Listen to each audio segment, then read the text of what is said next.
Sev Tamatar Sabzi.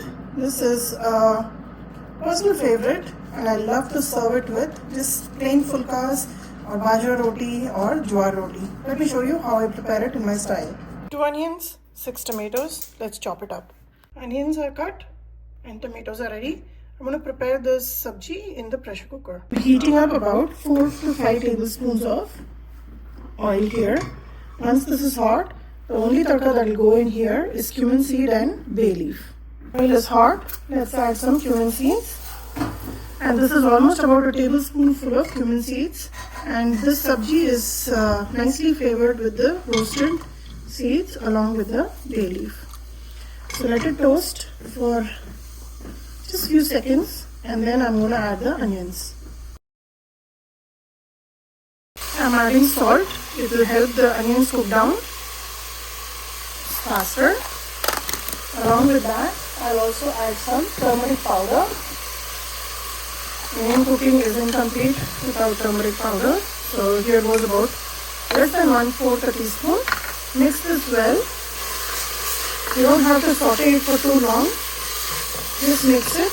Give it about a minute or two and then we'll add the tomatoes.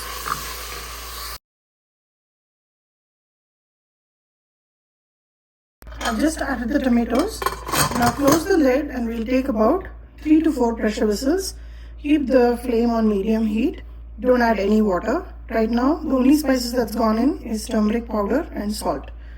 Once this cooks, allow this to completely cool down and I'll show you the next step.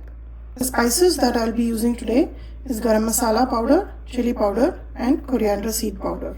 Pressure whistle is settled and let's open and see. The onions and tomatoes are very well cooked. This is one dish where I don't use any ginger or any garlic. And the taste of the onions, the sweetness from the onions and the little bit of tartness from the tomatoes is what shines. Now here, all the juices that you see is from the vegetable. We didn't add any water. I'm going to go ahead and add the 3 spices I've measured out. Mix this well and bring it up to a rolling boil. And here, since I'm making this as a very traditional Gujarati recipe, I'm going to add a little bit of jaggery because it will be a little sweet, a little sour and salty, which is a perfect balance. And I'm going to use sev today. So this is going to be the Sev Tamatar Sabzi. But this is your base. To this you can add some peas.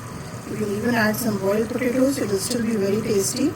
But I'm going to make the Sev Tamatar Sabzi today. So let it boil. And once we see that the oil is separating, I will add the sev. Now the sabji has been boiling for about 2 minutes now. I'm adding about 3 tablespoons of jaggery powder and that will give you that typical Gujarati taste of sweet, sour and salty flavors. So mix this well and the sweetness from the jaggery will also give the sabji a nice glaze, which is very typical. And very soon we'll see the oil separating and I'll add the sev. Now this is not traditional, but during the winters especially, I love to add methi to almost every curry of mine. So here is about 1 tablespoonful of kasuri methi, which will give a very nice taste, aftertaste to the sabji, and it's also very healthy for you. So this is my option. It's not traditionally added, but I just love to add a little bit of kasuri methi. This is a namkeen mix I have in which I have some ghatia, sev, the thick sev, some peanuts and some cornflakes. I'm going to add a little bit of this and then this is around half a cup, but I've not even taken that much. I'll add this and then again I'll add 1/4 cup of sev, which is the fine nylon sev that I have.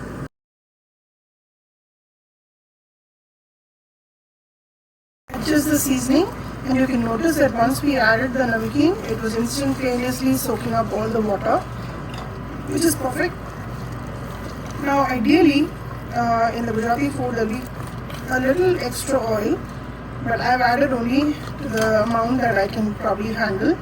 But feel free to add a little bit more oil so you get a nice glaze on top. This sabji is almost ready. I'm going to take it out in the serving bowl. Garnish with some fresh coriander adds a lot of flavor. Along with coriander, add a hint of sev.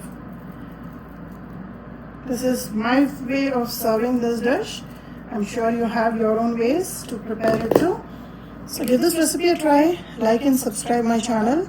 I'm going to share this recipe very soon, and I'll be serving it with some bajra or jowar roti.